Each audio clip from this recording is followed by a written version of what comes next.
You're joining us live from City Hall here in the great city of South Fulton. Introducing Mayor and Council. Mayor Khalid. Councilwoman Dr. Catherine Rao, District 1. Councilwoman Carmelita Gums, District 2. Councilwoman Helen Zenobia Willis, District 3. Councilman J.C. Sebastian, District 4. Councilwoman Keosha B. Bell, District 5. Councilwoman Natasha Williams Brown, District 6. Mayor Pro Tem Linda Becker Pritchett, District 7. Interim City Attorney Sarah Kelly. City Clerk Corey Adams.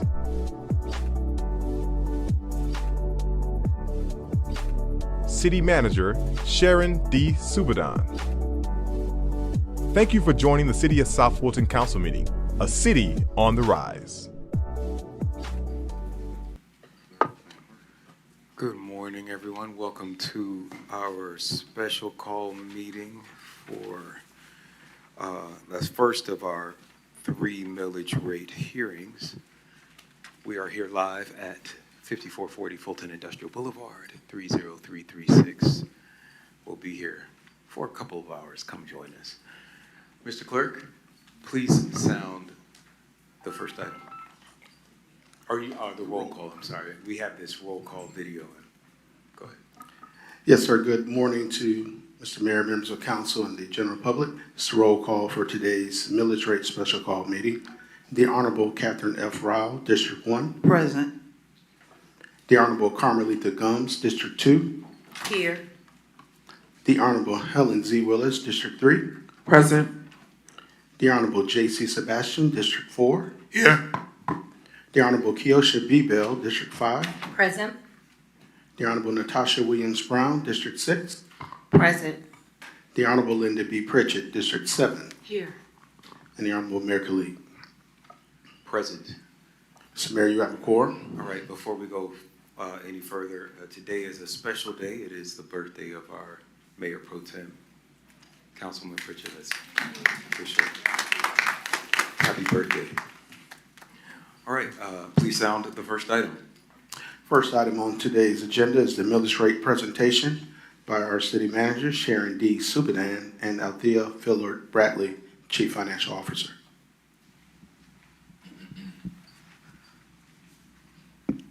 Good morning, and welcome to our first millage rate hearing of 2025.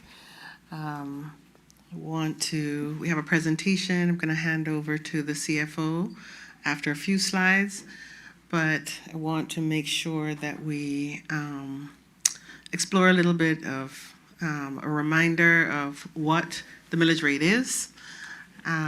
We do this every year to try to remind the public. I know you as council people are very aware, but this is the tax rate that's applied to the assessed value of property. The millage rate is stated as dollars per thousand. So the millage rate of 1 mil is $1 per thousand value of assessed, $1,000 of assessed value. For calculation purposes, the millage rate is stated as 1 mil is stated as 0.001. Millage rate is established every year by the authority, which you are the authority, levying taxing authority. So I wanted to take a few minutes on this slide. And I want to say for the record, we are proposing no change in our millage rate. So I'm going to take you back to 2023. We were sitting in the Black Box Theater. The air was not working. It was hot. The room was filled with residents, and a decision was made to roll the millage rate back from 12.99 to 12.39. It was a half a millage rate rollback, granting taxpayers, residential taxpayers, all taxpayers of real property, a tax relief for that year. In that same year, if you'll remember, the governor passed legislation that gave property owners, residential property owners, an additional tax relief. Everybody remember that?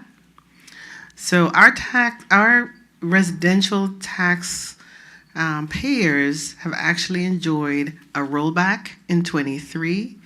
We kept the millage rate flat in 24, and we're proposing to keep the millage rate flat in 2025.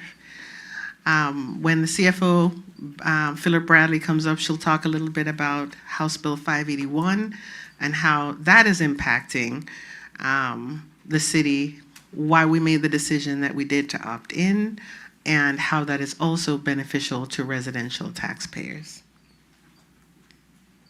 So market value is considered the current estimated amount at which a property can be bought. The assessed value is 40% of the market value. The city of South Fulton doesn't create the estimated market value.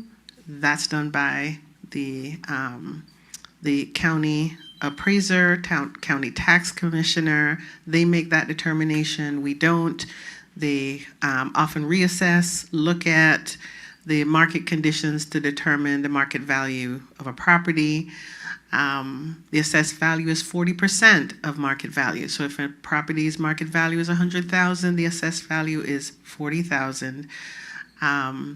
Market value would be 0.40 for 1 mil. So I'm going to go ahead and turn the presentation over to CFO Philip Bradley. She will walk you through the calculation. We'll talk a little bit about House Bill 581, and then we'll be subject to your questions before we open it up to public comment.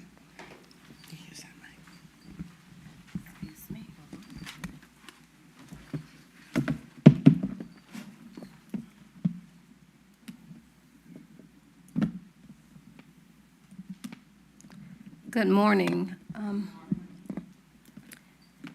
Okay, with this slide, it's just simply, let me start off with a disclosure. I'm just giving straight facts. I won't add any ad-libs or any commentary. This is just facts as far as the millage rate and how the calculations are determined. With the property tax calculation, this slide just illustrates how the math works. As Ms. Subadan mentioned earlier, the assessed value is 40% of the market value, which is considered your appraised value. So your home isn't taxed on the full appraised value, but it is taxed on 40% of that appraised value. So we take the assessed value and we take the millage and multiply that by the millage rate, and that gives you your city property tax amount. So for example, a home that has a market value of $100,000, their assessed value is then $40,000. If we have a millage rate of 1 mil, that will result in a $40 property tax just on the city side. Next slide. What is a homestead exemption? Homestead exemptions reduce the taxable value for residents who own and occupy their home as a primary residence. This is in addition to your assessed value. So you have your assessed values at the 40% percentage, and then you have the exemptions, which then further reduces your taxable property value. They're applied to the assessed value to determine lowering the portion of your property that is subject to taxation. By reducing the taxable value, homestead exemptions help lower the overall property tax bill. There is not a one-size-fits-all. Additional exemptions may be available based on age, income, disability status, and also veteran status.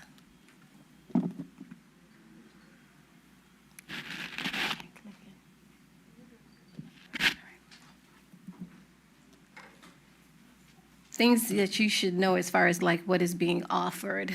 The city of South Fulton offers several exemptions beyond the basic homestead exemption of $30,000.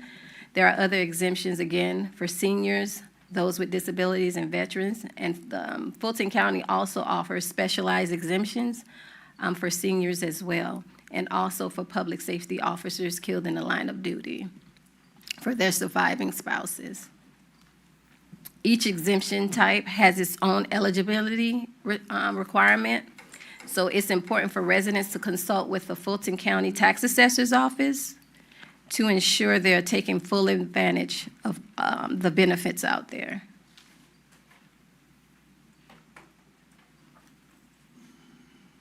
This is just an additional slide, basically providing information on additional exemptions that are offered.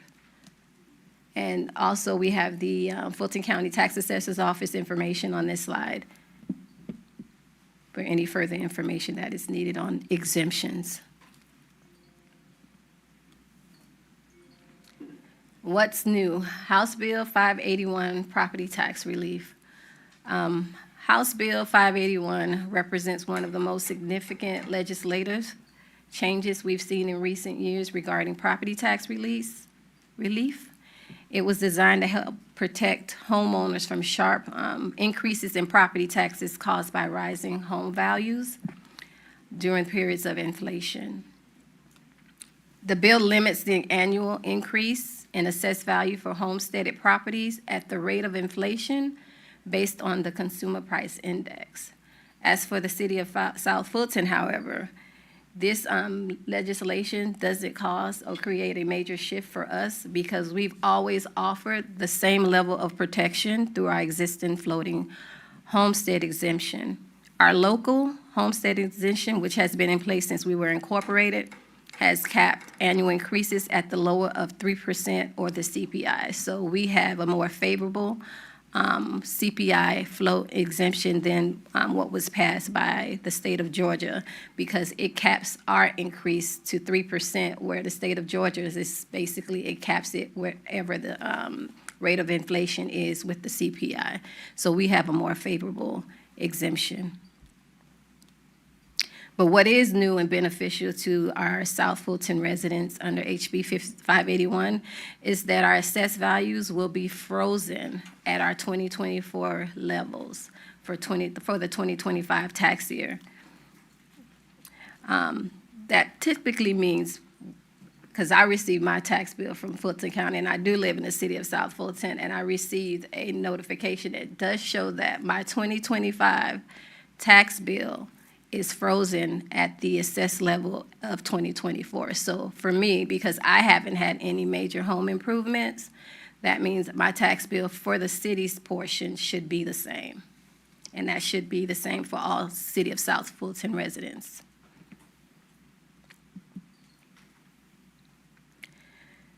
The next slide just highlights the impact of property tax exemptions for the 2025 tax year, including the number of properties receiving relief and the overall reduction in taxable value. For 2025 tax year, over 45,377 parcels have claimed exemptions, representing $2.6 billion in assessed value that were exempt. And that the total release provided through those exemptions amount to approximately $32.3 million in property tax revenue.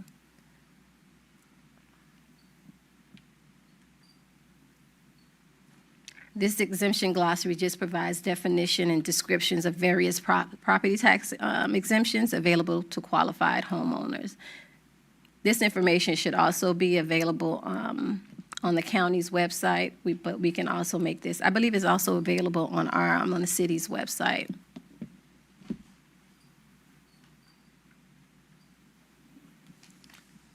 If you live in the city of South Fulton, you should have received this tax notification in the South Fulton neighbor.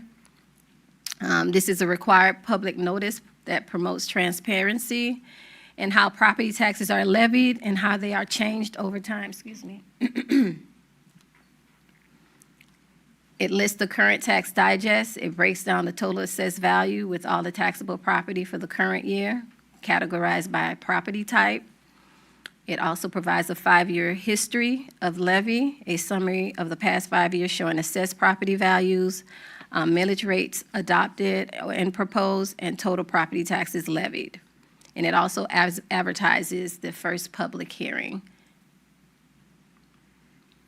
I just want to be clear, this will all be available on the website or somewhere Yeah. afterwards, okay? Yes, sir. I have LASIK, so I can read this, but I'm not sure other people can. Okay. I hear that it's already there, thank you. Okay. This slide just provides a breakdown of the 2025 property tax digest, which is, again, represents the total taxable value of all property types within the city of South Fulton. Our largest component is real property, which includes land, buildings, and they're valued at $6.6 billion. Personal property, such as business equipment and inventory, that adds another $1.3 billion in value. Other categories including motor vehicles, mobile homes, heavy-duty equipment, they also make up a portion, but more so a smaller portion of the overall assessed value for the city of South Fulton, which brings that total, the gross digest, to $8 billion, a little bit over $8 billion. You then subtract out the $2.6 billion in exemptions, which is worth $32 million, and that leaves you with a net digest of $5.4 billion, and that's what our tax rate is applied to determine what our tax revenue will be for the fiscal year.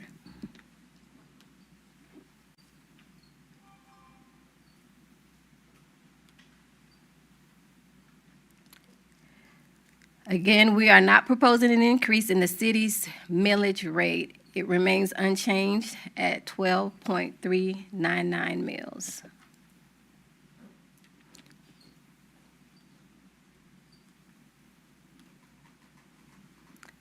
The rollback rate.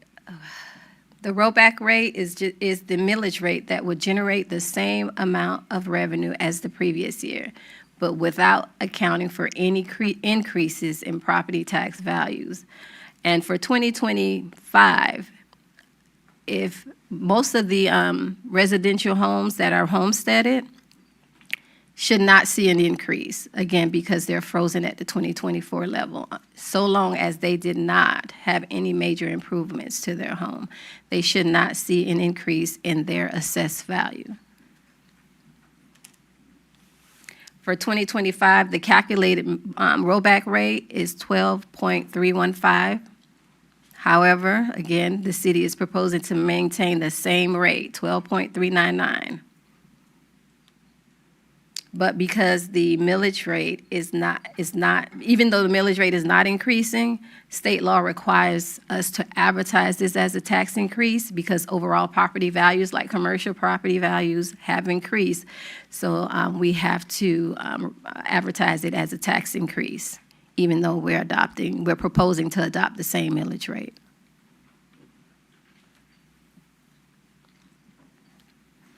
And this slide just shows a side-by-side comparison of city property taxes for a homeowner with a basic homestead exemption and a fair market value of $175,000. We'll just walk through the math. We apply the standard 40% assessment rate. That brings it down to about $70,000. And from there, the basic homestead exemption of $30,000 is deducted, which results in a taxable value of $40,000. Using the rollback rate of 12.315, the city's tax would be approximately $492.60. And using the current millage rate of 12.399, the same homeowner would pay $495.96. So the difference between the adopting the rollback rate and maintaining the current rate is $3.36 annually. And that's just the city's portion.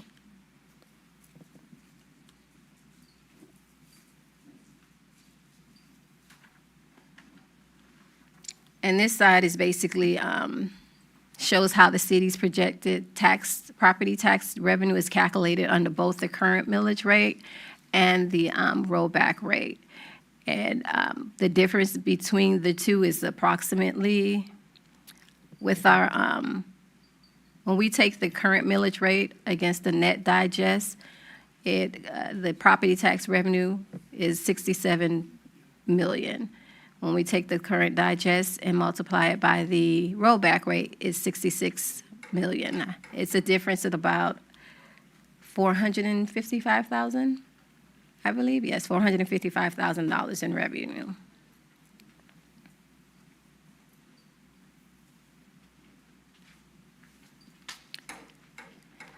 This slide also the tax comparison for homeowners who qualify for multiple exemptions, including the basic homestead exemption and additional exemptions based on age or income, such as county and school exemptions as well.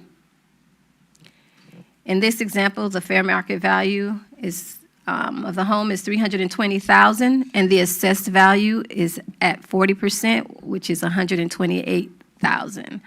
The homeowner does qualify because it's a homestead exemption. They have the homestead exemption.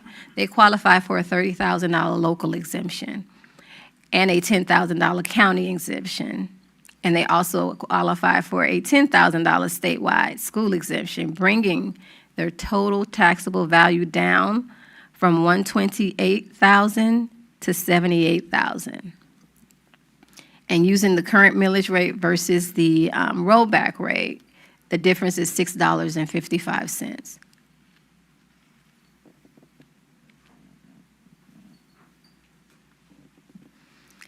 And this slide just illustrates how much revenue the city can generate based on each mill of taxation, based on our 2025 net digest value. So if the city were to, not to say we're proposing the same rate, were to increase the millage rate by 0.25 mil, it would generate $1.3 million, up to a 1 mil, which will generate $5.4 million in additional tax revenue.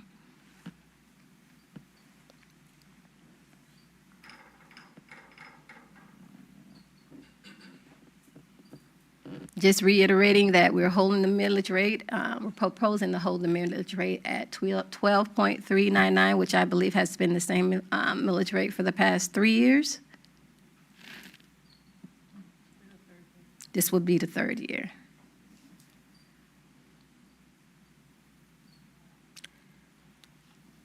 And we will take any questions at this time if you have any. So next on the agenda is the millage rate public hearing. Okay. I would like to handle the public hearing for the millage rate the same way that we do from the for the zoning, where we would hear from our citizens for and against first before we respond with any questions or comments that we have.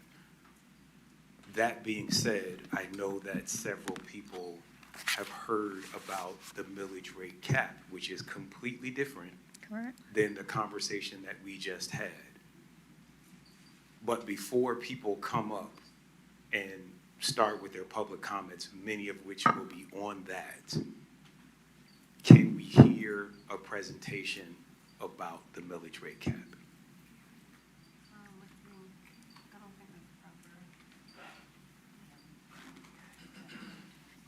So, Mr. Mayor, I don't think that's proper. I think you have to open the millage rate hearing, have the millage rate hearing, close it, and other business will have to be presented after. We don't have a formal presentation on the millage rate cap for today, but we are available to answer questions. But in order to strictly meet the requirement of advertising the millage rate, I think we need to open the public hearing, hear from people, answer questions, and then close it. Okay. Point of order. The chair recognizes Councilwoman Willis for her point of order. With all due respect, I really do respect our city manager and her expertise and what she does, but I think it's proper to get that type of opinion from our city attorney. Madam Attorney, would you like to opine? So as iterated, it's my understanding that there's not an official presentation on the cap itself.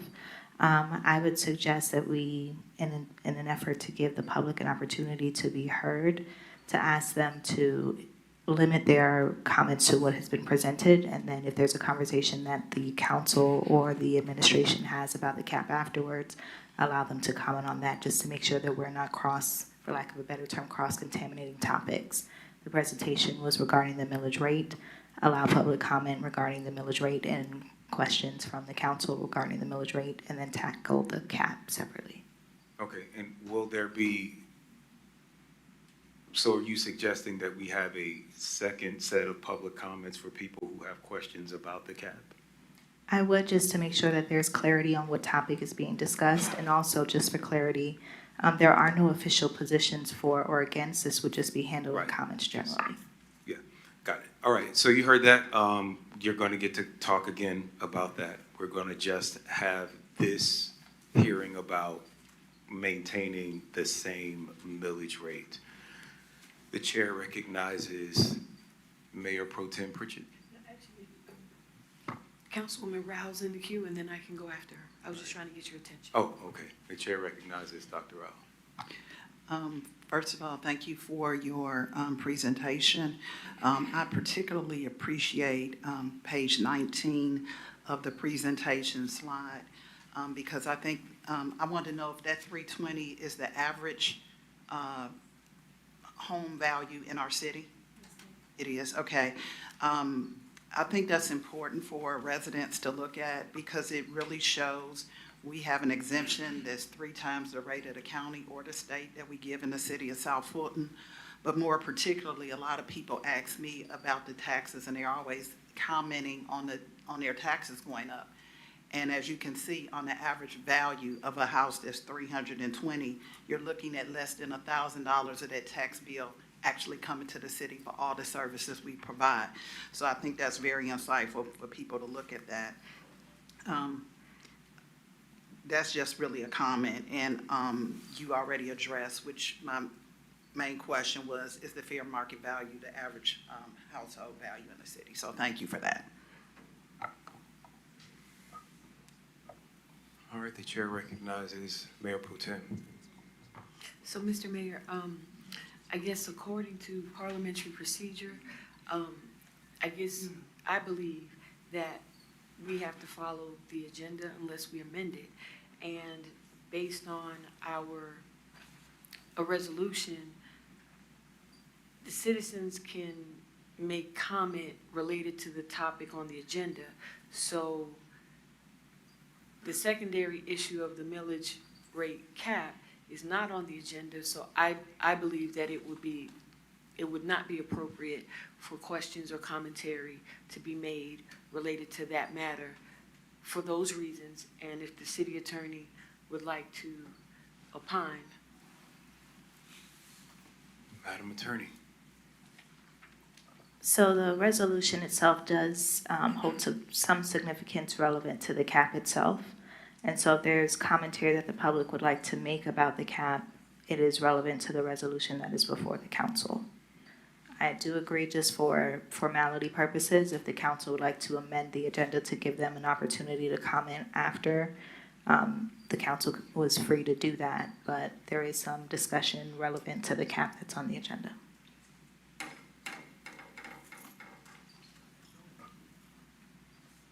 So,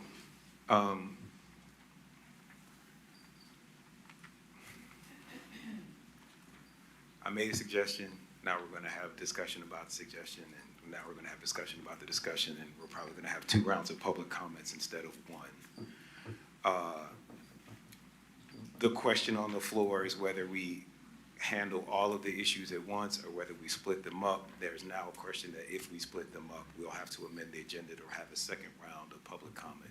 So I just want to make sure that everybody's clear what we are discussing now. The chair recognizes Councilwoman Willis.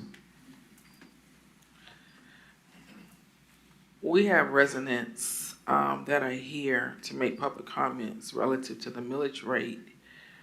It is 10 o'clock in the morning, and they have taken time out of their busy life and schedule to come here and engage, which is what we encourage residents to do. Whatever we have to amend to allow residents to say whatever they have to say, we need to do it. And if we can do it in the most efficient way, so we will not have to have 2 rounds of comments, I would ask, or if that can be done, city attorney, can that be done? So that when residents do come up and speak, they can make whatever comment they want to make about the millage rate, millage cap, anything relative to the millage rate, so we don't have to have them come back and make another round of comments. It's confusing. In my opinion, it's unnecessary, and we should not limit what our residents are here to express. They can do the commentary as listed in the agenda if it's the council's preference to allow the public comment to occur between item A and item C. That's perfectly permissible because that's what was advertised. If the council would prefer to do it the other way, to separate the topics, then it would have to be by amendment. But it's perfectly permissible to allow them to give their public comment during section B.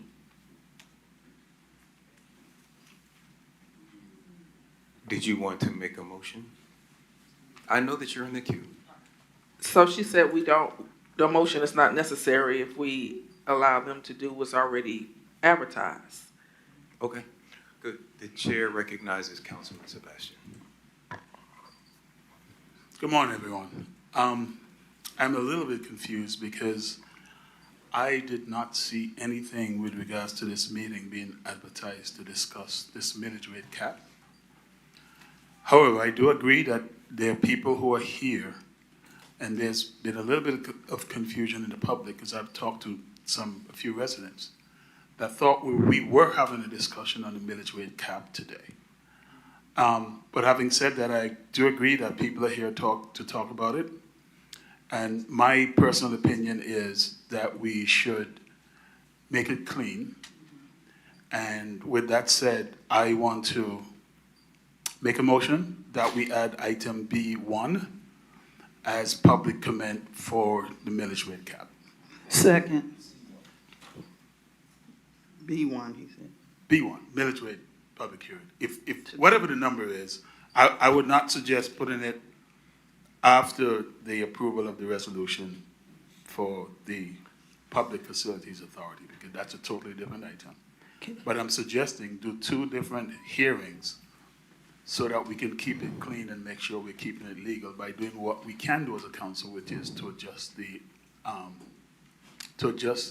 this particular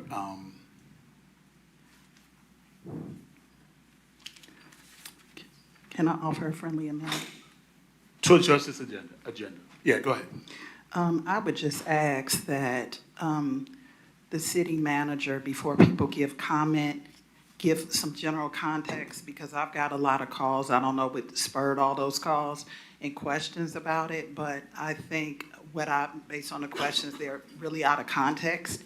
And I think if the city manager could just give some general information before people comment, I think that would be helpful. My only reservation to that is that staff has already said that they're not prepared with a presentation. And I would really hate that we do a presentation on this and leave more questions than answers. And so I don't have any issues with what you're suggesting, but again, I think we have to be properly prepared to have that conversation.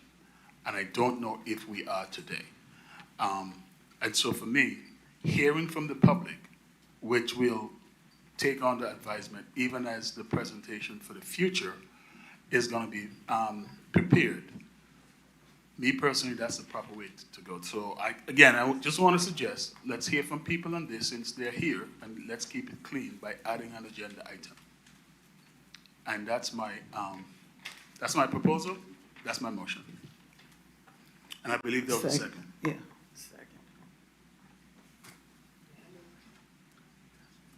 So there is a motion and the second to have 2 comment periods. One on, we'll figure out the lettering later.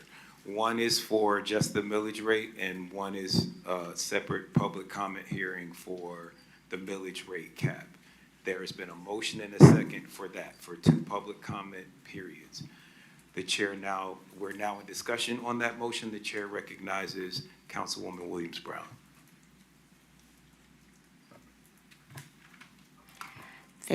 Thank you, Mayor. And certainly we want to, I think, give residents every opportunity that we can to say to us what it is that they think and feel about both the millage rate as well as the millage rate cap. However, my concern would be that comments from the public about the millage rate cap would be happening in a vacuum without information or presentation from the city manager, from the finance director, and just solely based on information that went out in a newsletter, without any additional information to back it up. And we know how our residents are. They have very strong opinions about everything. But I would like to see us do things decent and in order and give our city manager, our finance director, and her team the opportunity to pull together a coherent presentation, because there may be things in that presentation that would address some of the concerns and the comments, and residents may have differing opinions once they are fully informed and not just going off of information that was extracted from a newsletter and put out on social media for people to receive and then subsequently become upset about, and then subsequently want to come and tell us how they feel when we have not yet had a chance to present a full picture and a full story. And I get that people are mad. I understand it. Fulton County's raising their taxes. Fulton County schools are raising their taxes. It's, if you watch CNBC, it is, all the really bright financial minds are saying we're headed into a recession. It's, it's a lot that's going on. But I think that the conversation would be more productive and more fruitful if it could happen within a context of complete information rather than in a vacuum based on information put on social media that somebody pulled out a newsletter and published.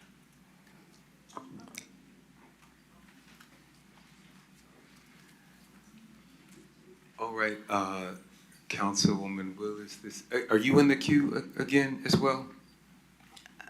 I appreciate that comment. I'm gonna withdraw my second.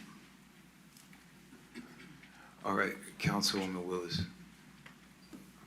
This is why our residents have a problem with our government. This is why residents have a problem with transparency and they don't trust us. First of all, what was put out in the newsletter came directly from the city manager. And every email, with the exception of emails that are subject to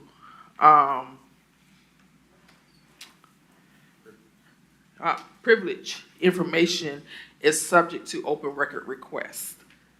So let's not condemn what was put out in the newsletter by an elected official, because it was information that came directly from a memo that our city manager sent to us.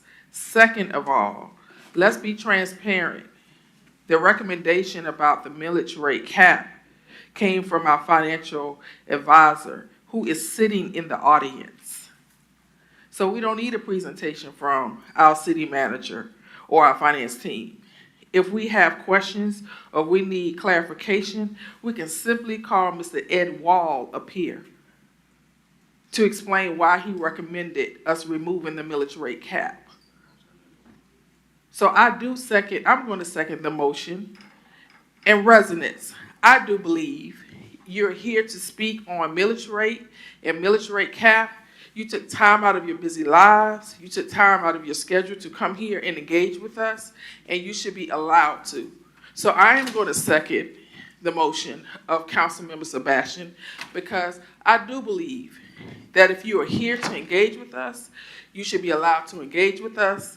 And if we have questions, if we need further clarification that we feel like you should have, Mr. Ed Wall is here. He's our financial advisor.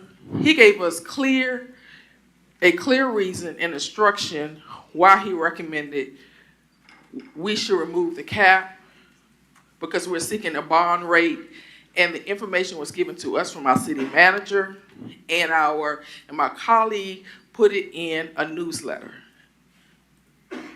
That's what transparent government looks like. And I'm ready to receive your comments and hear from you, whether I agree with them or not.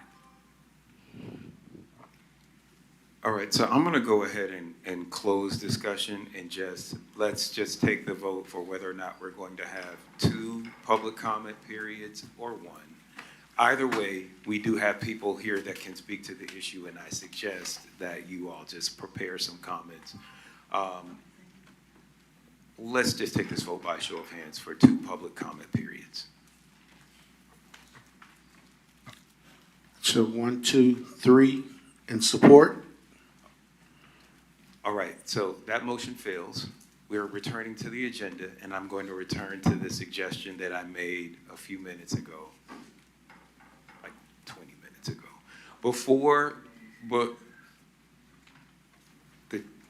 the chair recognizes Councilman Sebastian for his point of order.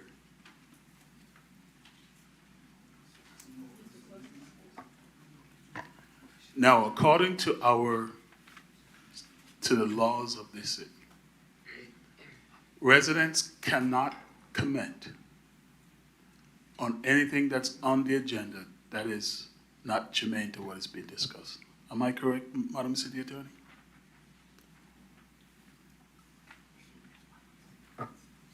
That is correct.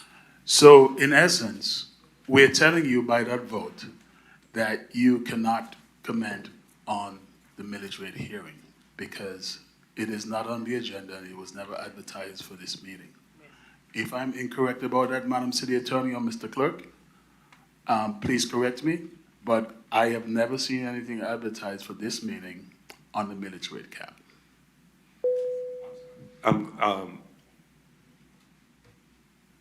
I'm going to refer back to the city attorney. I think that you've already ruled that discussions about the millage rate cap are inherent in the item C. Is that correct?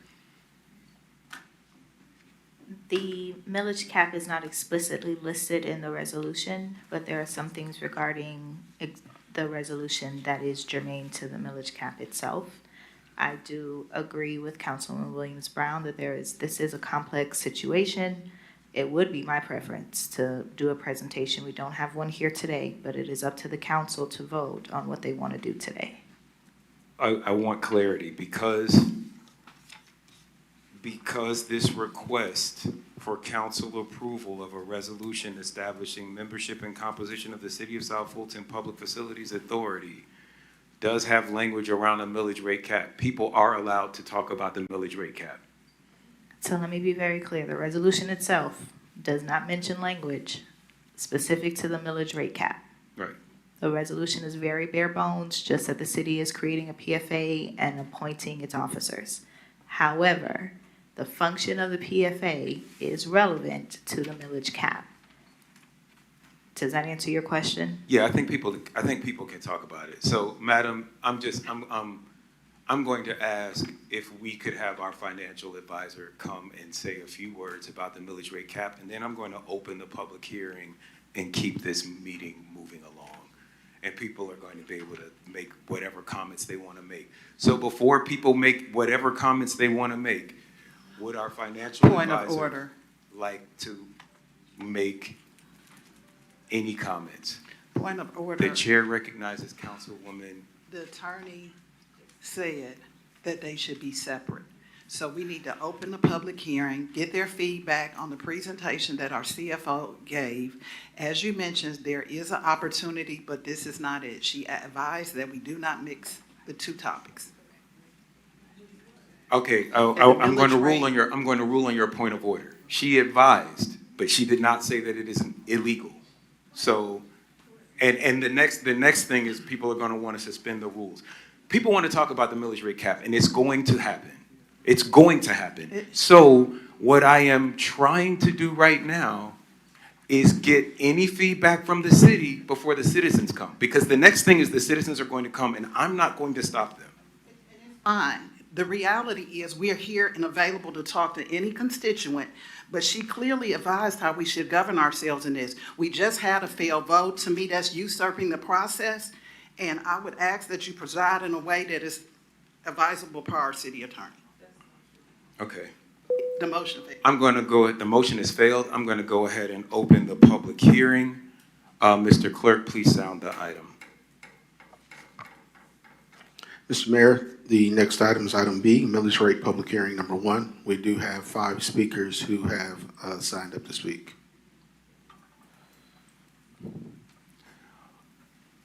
All right, please come forward. Are you going to call them? Thank you. As I call your name, please approach the center podium. You have 2 minutes to make your comments regarding the millage rate. We have 5 speakers. The first 5 speakers are Beverly Young, Harold Reed, Connie Robinson, Mel Keaton, and Adam Starks. Please come in that order. I think Ms. Young stepped out. Mr. Reed, yeah.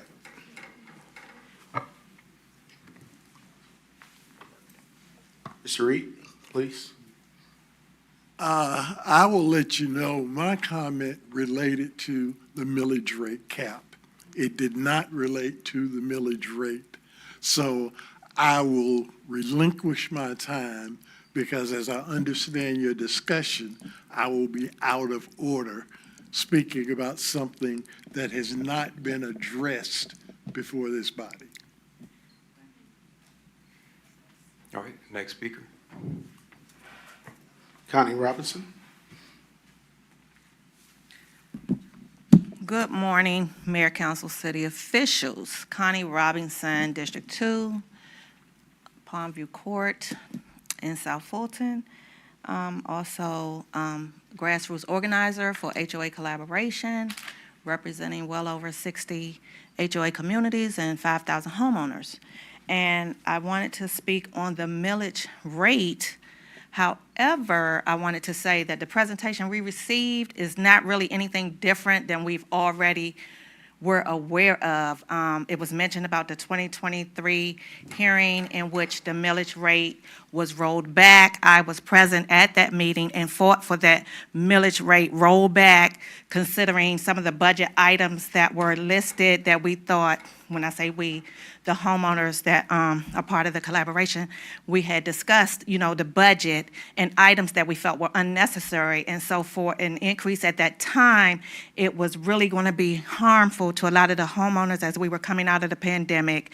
And even now, looking at what's happening in our nation, people losing their jobs, people losing their homes, tax rates increasing, Fulton County raising their millage rate that's going to impact us, it's all terrible. And to see how we still can't seem to come together, and we are unorganized, and we brought homeowners here to speak about the millage rate, and many have taken off jobs to be here at this 10 o'clock in the morning meeting, and then to limit us to the presentation that we were already aware of and not give us a presentation on the cap, even though that information is already out there, I find that shameful. And I want to say transparency, transparency, transparency is what we are looking for from our city council and our city officials. And you all keep trying to hold our tongue and only want us to talk about the things that you put on the agenda that in many cases are not even relevant to the discussions that we want to have.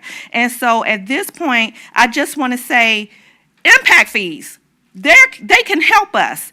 And the millage rate cap, no, we do not want that removed. Thank you.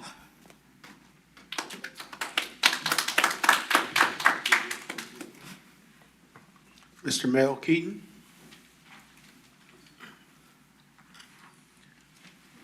How you doing? Good morning. Mel Keaton, District 4. I want to speak on the same thing and touch on what she touched on, is just about this millage rate cap. I really kind of don't understand. It's kind of confusing from the information that I have seen. And we all talking, it's kind of hard to understand anything in the city of South Fulton right now, because just as has been the life of everything, just silences of everybody. Everybody gets silenced, and anything that you say is misinformation or it's not right, but we don't have a right to talk about it. If you want to be transparent, remove that ordinance where people can't talk about what they want to talk about, so we can kind of understand and ask the right questions and we don't assume anything. What I'm afraid of is what happened in the city of Austell, where they raised the taxes 150%. When they got that increase, I feel like it might, this is my opinion, I feel like it could happen here because we make a lot of mistakes. Look at the trash bill, we made a mistake. So we make these kind of mistakes, and then we don't want people to talk about it, and we don't want to be transparent about what we're talking about, and we have to beg to say what it is we want to say or what we want to talk about. I mean, I think that we should just follow the charter, and we should focus on maybe looking at, we're trying to build a lot of houses to get a lot of tax revenue, and get density, but let's look at more commercial, and that way we don't have to worry about trying to figure out if we're gonna make ends meet with the taxes from the homeowners. You know, I think that the homeowners are bearing that burden of the tax shortages that we may or may not have, but I feel like, you know, we gotta do things in order, and things that's gonna be beneficial to us. I mean, we throw a lot of money, we waste a lot of money, we waste a whole lot of money, and then here we are talking about, hey, you know, we may be needing to raise the millage rate cap, but there was an opportunity to do that. We had 4 years to do what we needed to do, get the bond rating, the proper bond rating, and now it seems like we're just rushing now to try to get something put in place because we blew the opportunity. So.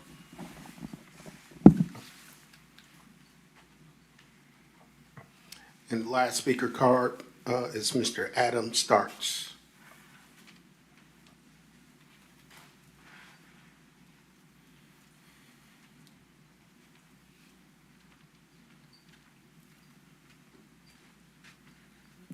Good morning, Adam Starks, District 2.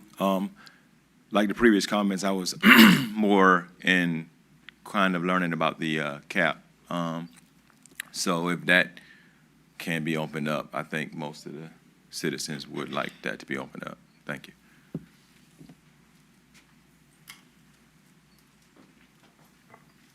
And I don't think Ms. Young returned to the room. With that, Mr. Mayor, that completes the cards that were submitted for public comment. Okay, I'm going to go ahead and close the public hearing and now go to questions and comments from council again. First, I want to apologize for people who thought that there would be a millage rate cap discussion. We are making the agenda for the Tuesday, August the 12th meeting. There will be a presentation on the budget, and there will be a full presentation on the millage rate cap. So we invite you to come back and have more conversation at that time. As you have heard, there will be some conversation in item C around this issue, so please hang tight for that as well. And with that, the chair recognizes Dr. Rao. Thank you. I appreciate the residents coming out and expressing their views, but this is something that the council hasn't even fully been briefed on. And so please understand that. And as the mayor said, I don't know what prompted it, but I did get calls yesterday about it on a presentation that we'll hear some of the context this morning. And I think it will give residents some context, and it'll give us the opportunity to ask the questions we have. So I just wanted to share that. And I think the key thing that we have to hear, we are not increasing the millage rate. That's the key message, so that's all. The chair recognizes Councilwoman Willis. I will have to respectfully disagree with what my colleague just reported to you. We had a budget retreat earlier a couple of months ago where Mr. Ed Wall presented before us, and we were updated on this council or this city seeking a bond rating, and the millage cap being removed was discussed at that retreat. I would advise all the residents to just do an open record request on all emails that our city manager sent this council within the last 30 days. The information that was put in the newsletter came directly from information she provided to us. So to say that we weren't briefed on the removal of the millage rate cap, I'm going to be honest and transparent, that is not true. I would also like to, at this time, do a second attempt to allow our residents who are here to speak on the millage rate cap to speak by making a motion to suspend the rules to allow our residents who have come to speak. This is my second attempt. Residents who are here to speak and who may not be able to return back or take off another day to come and engage with us about your opinions. This is my second attempt. It may fail, but I am doing a second attempt to suspend the rules to allow you all to speak for those who are here to speak on the millage rate cap. That is my motion, Mayor. There's a motion and a second to suspend the rules. Any discussion on this motion? Seeing and hearing none, let's take this vote by a show of hands. C3 in support. All right, same vote, same outcome. The chair recognizes Councilman Sebastian.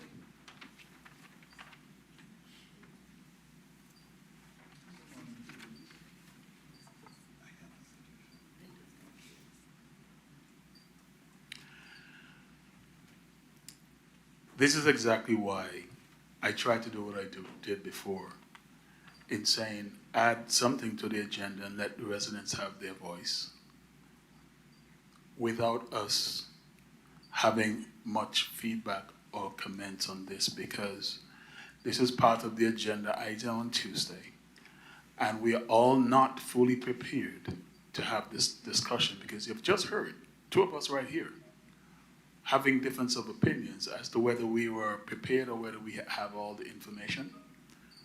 And if things go like how it normally goes, I think, this week we work to prepare and dig into everything in the agenda so that when we come on Tuesday night, we're straight, we're squared away, and we're relatively informed. I want to say this and put this on the record.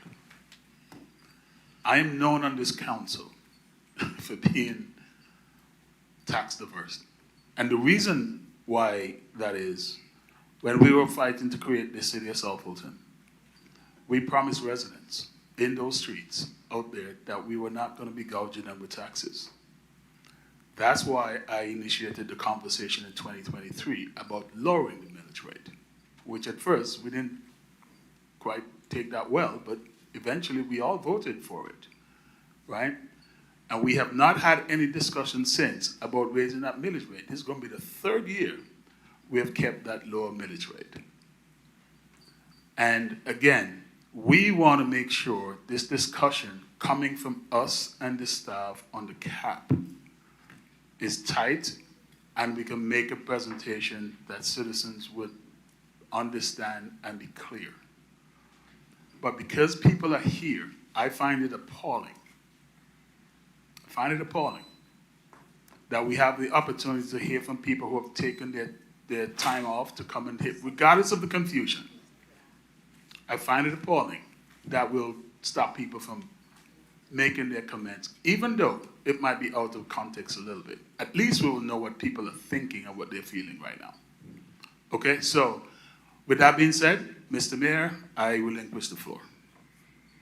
Thank you. And that expert is coming in the next item as soon as we finish discussion on this item. The chair recognizes Mayor Pro Tem.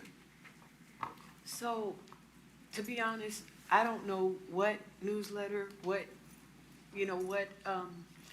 information was shared with the public that led so many people to come and fill these seats. other than the fact that we have citizens that are very engaged. You know, from the beginning of the formation of the city, our council meetings were always very well attended, and people had lots of comments. I was a citizen that always spoke at public comment. But I will say this. I did receive the email, as the rest of the council, for the city manager to share with us information relating to her plans or what she's talking about related to the millage rate cap.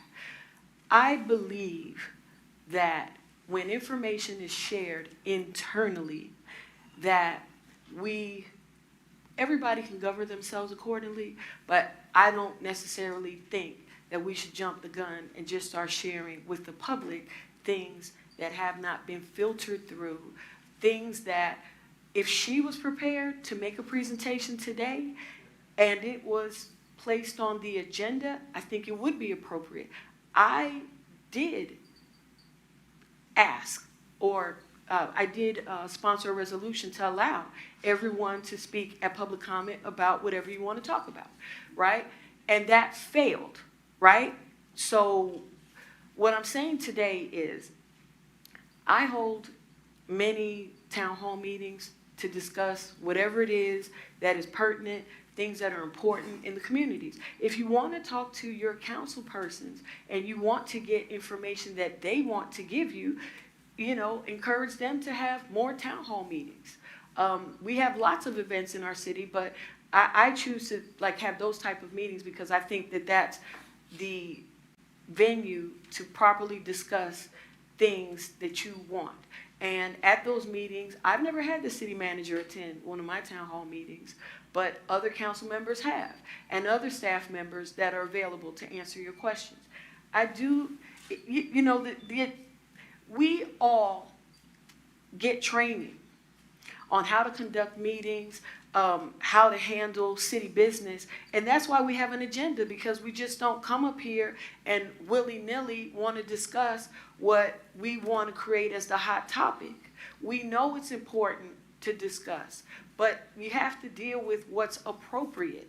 And if it's not on the agenda, it's not appropriate. And if the city manager is saying that she doesn't have a presentation ready, why are we forcing things, not being prepared to properly deal with them because a climate was created where somebody blew the horn or blew a whistle saying, hey, this is the issue we want to talk about, and we want everybody to come and just come down to City Hall, let them know how you feel, but we're not prepared, you know? And it's not that we don't want to talk about it.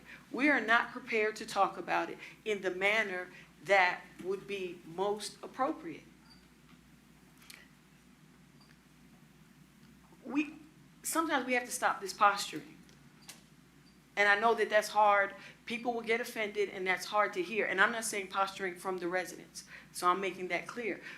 We have to stop with this posturing and creating all this to do about something that we will discuss it. And when we're ready to discuss it, it will be on the agenda. You will have your time, plenty of time to discuss it. But in the meantime, if you have questions, talk to your council person or whoever is giving you the information and whatever they want to convey to you. And with that, I yield. Thank you. I would really like to move to the next topic, whose speaker I believe will be Mr. Wall. But people want to have more discussion. The chair recognizes Councilwoman Willis. I don't go off of what I believe. I go off of what's law and what's facts. City attorney, on the email that was sent to the entire council June 30th, 2025 from the city manager, is there anything proprietary about that email? It is my understanding legally that that email is subject to open records and is subject to open record requests, and there is absolutely nothing wrong with information that is shared to us, with us sharing it with our constituents. So my question to you is there anything illegal about sharing Or is there anything privileged about that email? From a legal standpoint regarding privilege, no. However, you all are fiduciaries of the city, and there are certain considerations you should take into account when sharing information with citizens. But to answer your question very plainly, is it illegal? Was there a privilege violated? No. Yes, so that my question wasn't about the second. I said, was this privilege? And so if it wasn't privilege, therefore I have a right to share with my residents, correct? There is no privilege violated in sharing with your constituency information provided. With that being said, as you know, when the Georgia legislature created City of South Fulton in 2017, the city charter contained a millage rate of 13.469 mills. In 2022, the city levied a 12.89 mills. 2023-2024, it levied 12.39 mills, lowered millage rate by half a mil. The city has a 1.7 mil left under the cap and does not intend to raise the millage rate. The city has gone to the bond market to borrow $96 million, including insurance costs, to build a new police headquarters and new fire headquarters. The city is contributing $20 million that has saved toward 2 projects and received a guaranteed maximum price for construction of $113 million. The city needs to eliminate the mill rate cap to get lower interest rate, offer collateral and security for the bonds of the city, full faith and credit. The mayor and council, in accordance to the Georgia Constitution, home rules power municipalities' plans to eliminate the millage rate cap to the city charter. Georgia has 159 counties, 537 cities. Only a handful of cities have millage rate cap in their city charters. No counties have a cap. Over the years, many cities have used the home rule powers of the Georgia Constitution to eliminate the millage rate cap to help them issue the bonds at the lower interest rate. I am reminding you, meaning that she's talked to us about this before, I'm reminding you of the reasons for this action, that we have advertised no increased millage rate. If you have any questions, please do not hesitate to contact me directly. That email was sent to us on June 30th. Do an open record request. Transparency. And you should not be here and not be allowed to express whether you are for or against this. And this email will go in my newsletter. There is nothing privileged about emails that are sent from the city manager. And if it is privilege, we usually get a disclaimer saying it's privilege. That is law. That's not my feelings. That's not my opinions. That is law. Thank you, Councilwoman Willis. And with that, Mr. Clerk, please sound the next item. That brings us to item C on the printed agenda. C, request council approval of a resolution establishing membership and appointing officers of the City of South Fulton Public Facilities Authority. This resolution was emailed to you prior to the meeting. Madam City Manager, do you have any comments? Yes, I will ask Ed Wall and Doug Selby to come up to provide an explanation of what the Public Facilities Authority is. In preparation for our future, 2 years ago, we went to the Georgia legislature and asked them to create a Public Facilities Authority for the city of South Fulton. It is a tool that many, many cities, especially new cities, have created. I don't want to steal Ed's thunder. He is the expert, but you'll recall that this was done for us 2 years ago. As we have gotten to this stage of our new public safety facilities, we need to stand up the PFA to consider leveraging bonds in order to pay for the construction of the facility. I'm going to go ahead and turn it over to you, Ed, and Doug is our bond counsel, and so he also may be able to answer questions as it relates to what the PFA is, why you need to appoint members, and for everybody's information and edification, the PFA is scheduled to meet next Tuesday at 3 p.m. in advance of the city council meeting. So Ed, I'll turn it over to you. Thank you, Ms. Subidan. Good morning, Mayor and Council. You all have three authorities today. The Development Authority. Your mic isn't on.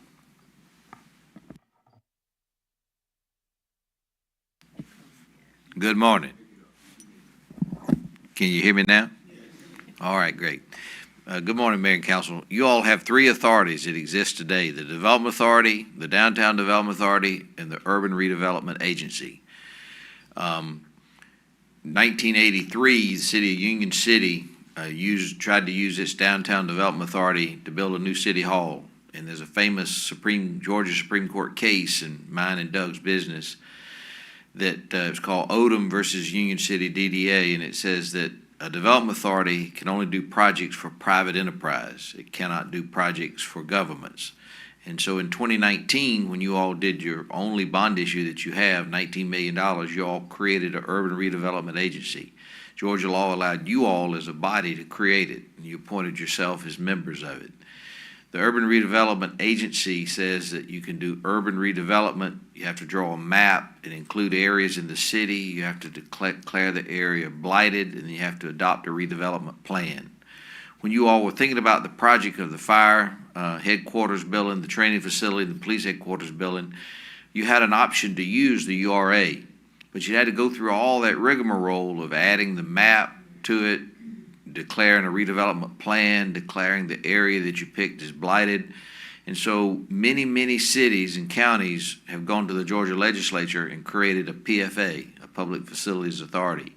These authorities exist for nothing more than be a conduit for you to issue bonds. It's not like a development authority that's in charge of economic development and meeting with prospects. These authorities just exist as a tool under Georgia law for you to borrow money. Other states would allow you just to haul off and borrow money. And Georgia's real squarely in its constitution that you have to create an authority to borrow money. And so we went to the legislature and got them to approve this Public Facilities Authority for you to do this project of the police and fire. And so Doug drafted the legislation, and if I could, I'll ask Doug to explain it.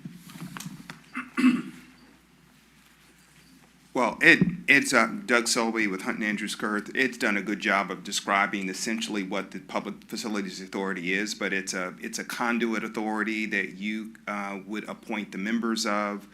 The typical structure for these financings is that the authority would issue bonds. They would enter into an intergovernmental contract with the city. The city would make payments to the authority under the intergovernmental contract, and that's pledged to secure the bondholders. And that's sort of the tried and true sort of way of doing it. Many authorities, even development authorities and others, use this same financing tool. So I'm happy to answer any questions.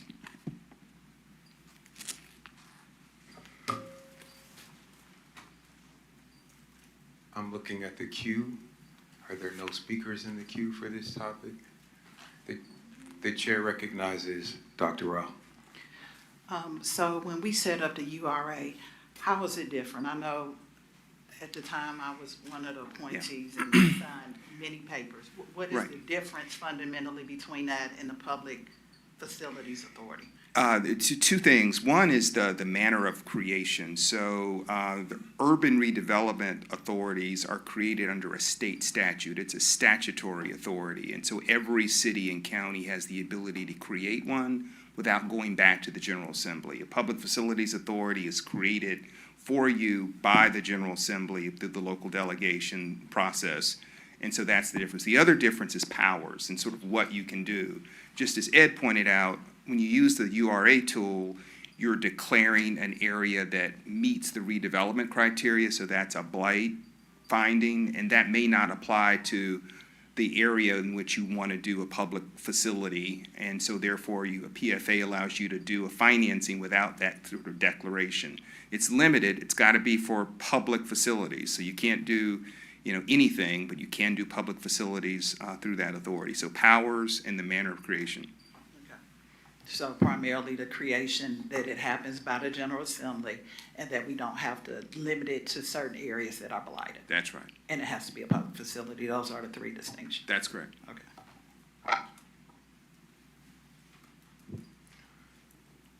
All right, I have some questions and a possible suggestion. My first question is,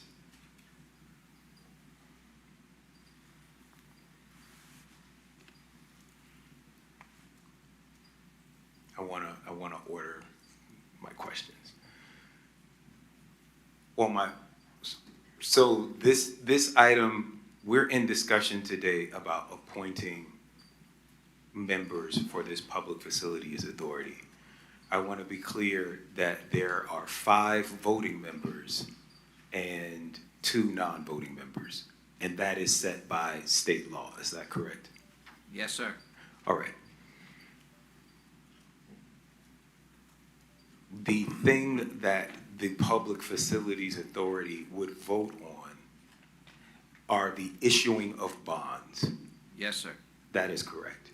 Okay. Whether or not the millage rate cap is eliminated, the Public Facilities Authority could still issue bonds. Yes, sir. The elimination of the millage rate cap or not just affects what the interest rate to pay back those bonds will be. Yes, sir. That and the principal amount. Okay. The size of it. Okay, so the principal, this is just like you're buying a home, you pay down, you put some money on the principal, and then you have an interest rate. So whether or not we eliminate the millage rate cap, this Public Facilities Authority could, in theory, issue bonds on the city's behalf. Yes, sir. All right. Now, we've heard that a meeting for the Public Facilities Authority is scheduled on the 12th. Would they take a vote on the 12th to issue bonds, or would that vote come later? I just want to understand the timeline. It's currently the plan that they would meet on the 12th and adopt bylaws and get themselves organized, and the actual vote to issue bonds would be on the 26th. Okay.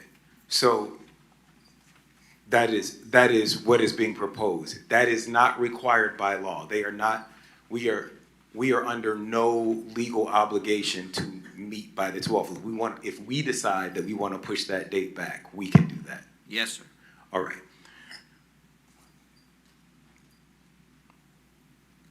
That being said, here is my suggestion.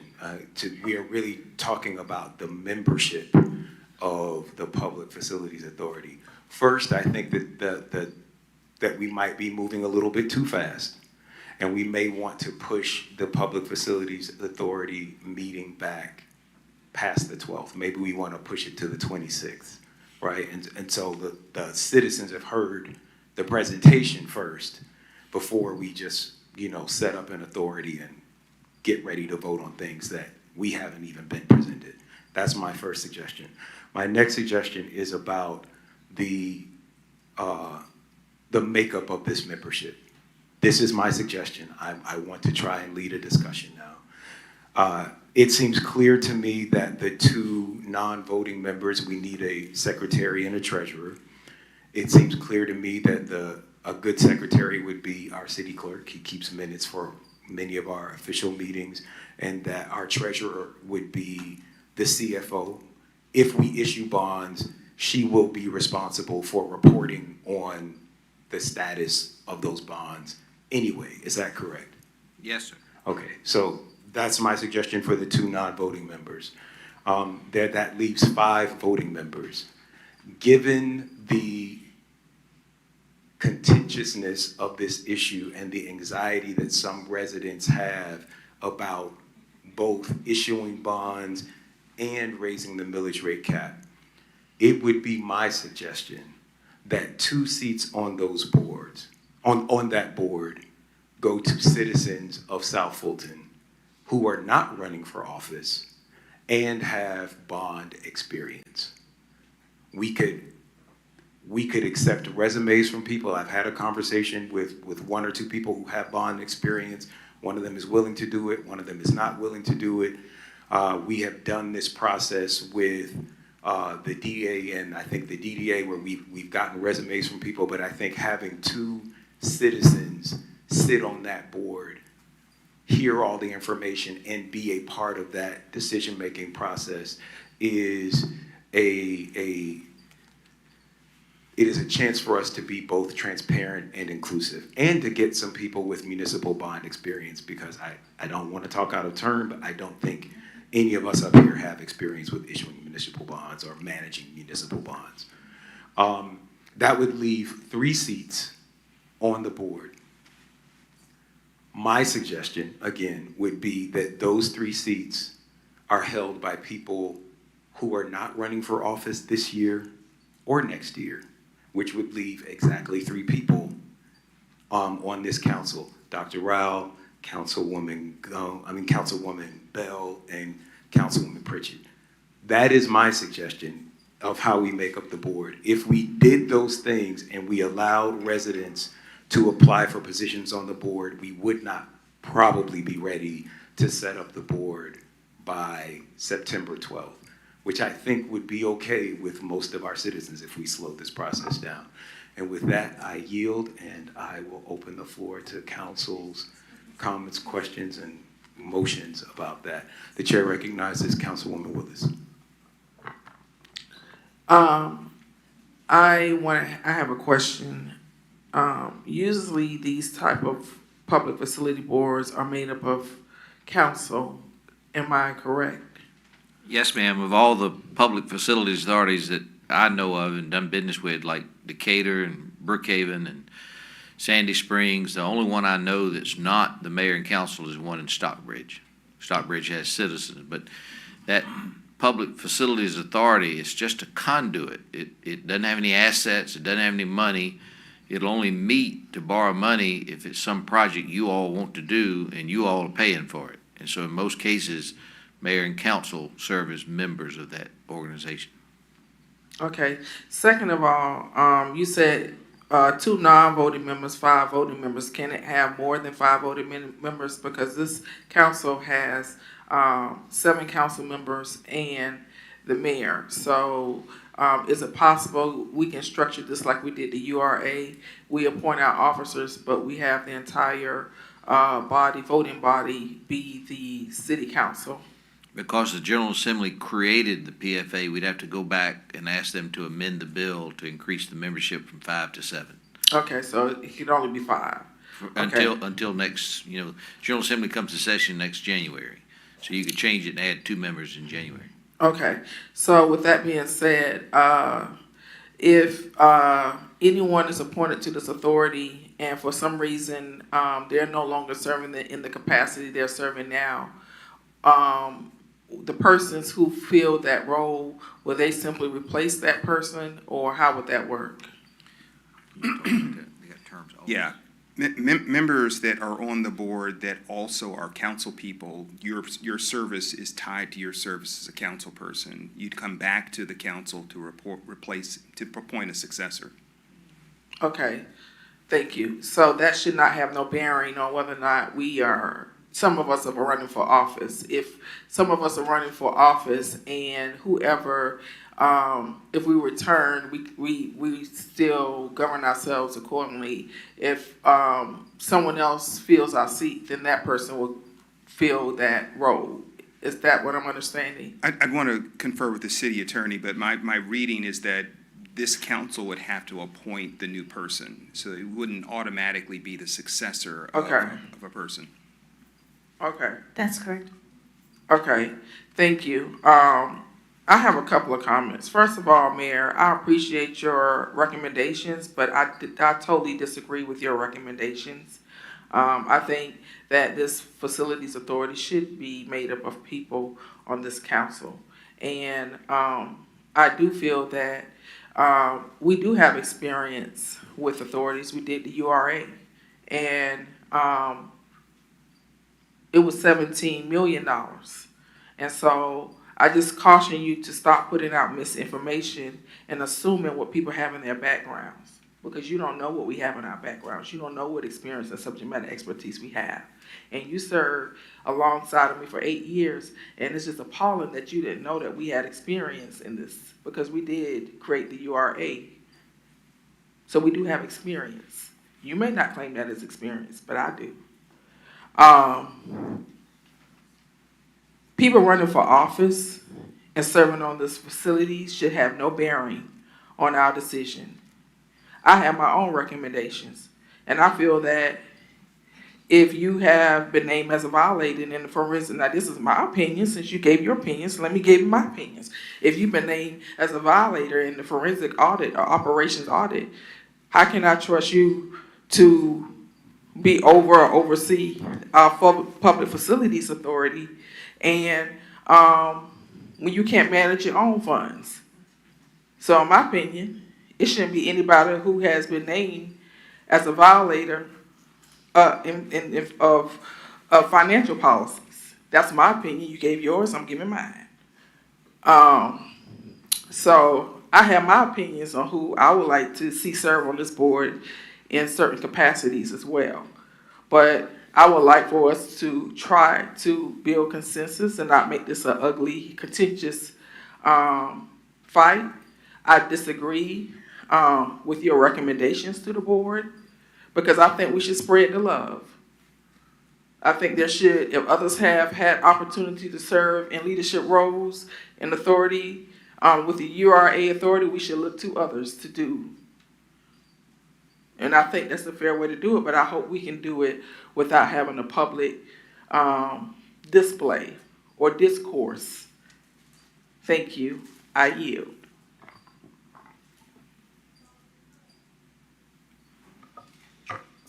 Are there any other speakers in the queue? The chair recognizes Dr. Rao. I would like to nominate Keosha Bell as one of the appointees to the Public Facilities Authority. I said second. Okay. There's been a motion and a second. Is there any discussion? Seeing and hearing none, let's take this vote by a show of hands.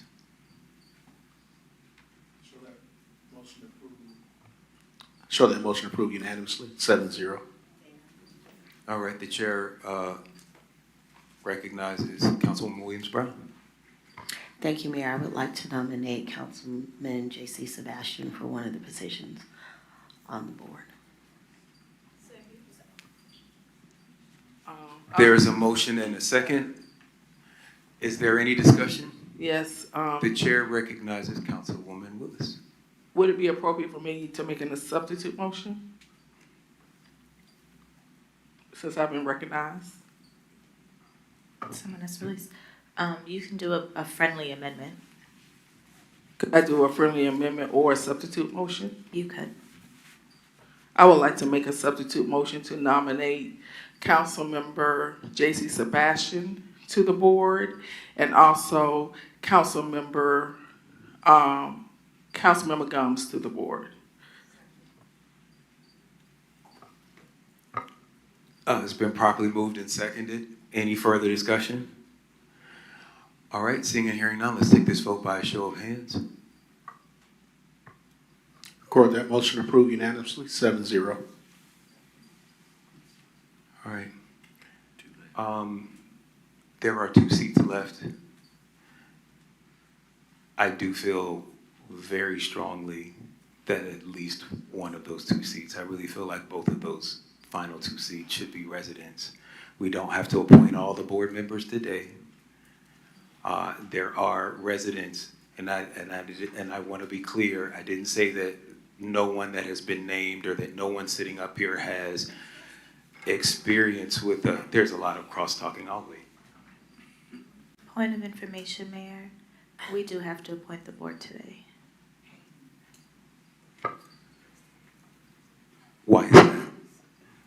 That's according to the rules of the, my understanding that's the rules as laid out by the Georgia Assembly, that when you are moving forward with this action, you have to give the names while you're doing the approval. If that's incorrect, Mr. Selby, let me know.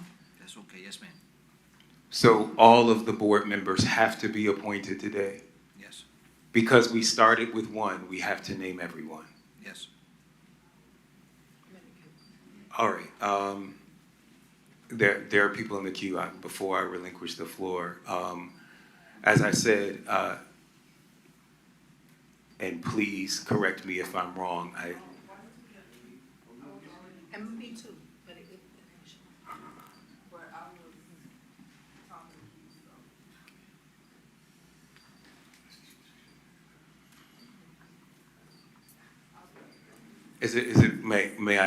can I continue?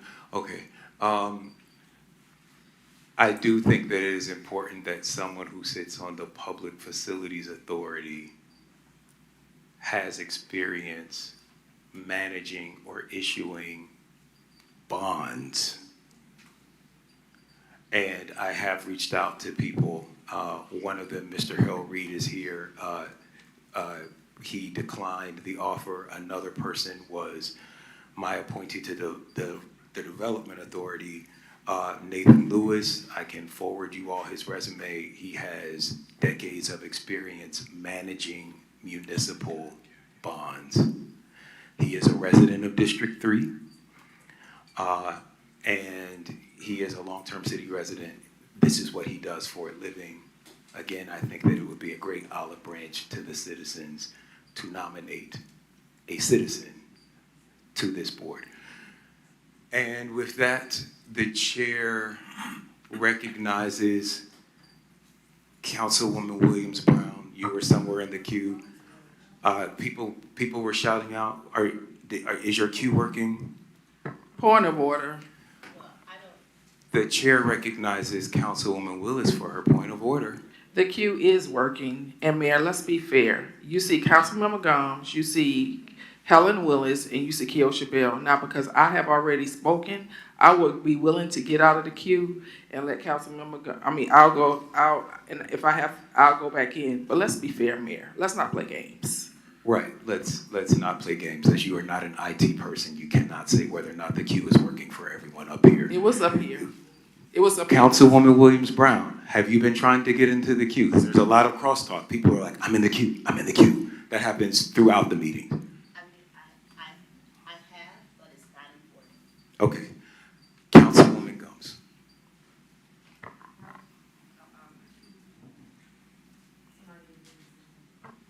I'd like to make a motion to nominate Councilwoman Natasha Williams Brown, as well as for treasurer, the finance director. It's been properly moved and seconded. And I want to just clarify your motion for the treasurer, you're saying as a non-voting member? Finance director. Yes. Okay. All right. There's been a motion and a second. Any discussion? All right. The chair will, let's take this vote by show of hands. Court, that motion approved unanimously, 7-0. All right. By my count, we have one voting member left and one non-voting member left. Is that correct, Mr. Clerk?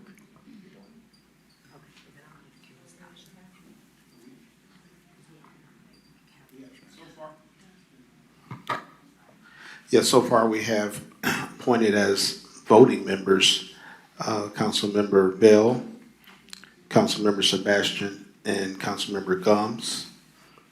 We have appointed as the treasurer, Councilmember Williams Brown. District 6. Point of information, we have currently, according to my listing, Councilman Bell, Councilman Sebastian, Councilman Gomes, Councilman Williams Brown, and as a non-voting member, the treasurer, the CFO. CFO, okay, I misunderstood that, okay, yes. All right. So again, we have one voting member left and one non-voting member left. Could you bring up the queue? Mr. Mayor, my queue is not working. I'm making that clear. And I've been getting your attention from time to time. As everybody's jumping in the queue, I cannot, since I got nominated. Okay. Mayor Pro Tem Pritchett.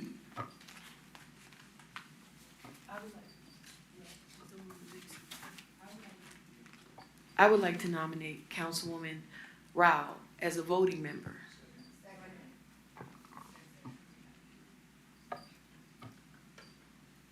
Is there any discussion? Seeing and hearing none, I'll take this vote by a show of hands. Record that motion approved unanimously, 7-0. All right, we have one position left for a non-voting member. The chair recognizes Councilman Sebastian. He is next in the queue. All right, Mr. Mayor, I would like to nominate our clerk, Ms. Chloe Adams, for that non-voting member, and hopefully secretary. All right, it's been properly moved and seconded. Any discussion? Seeing and hearing none, let's take this vote by a show of hands.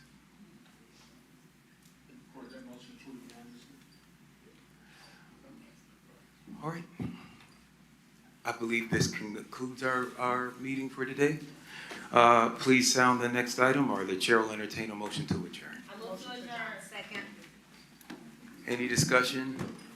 Seeing and hearing none, I will be available in the office here with the first dog, who also has office hours today. Let's take this vote by show of hands.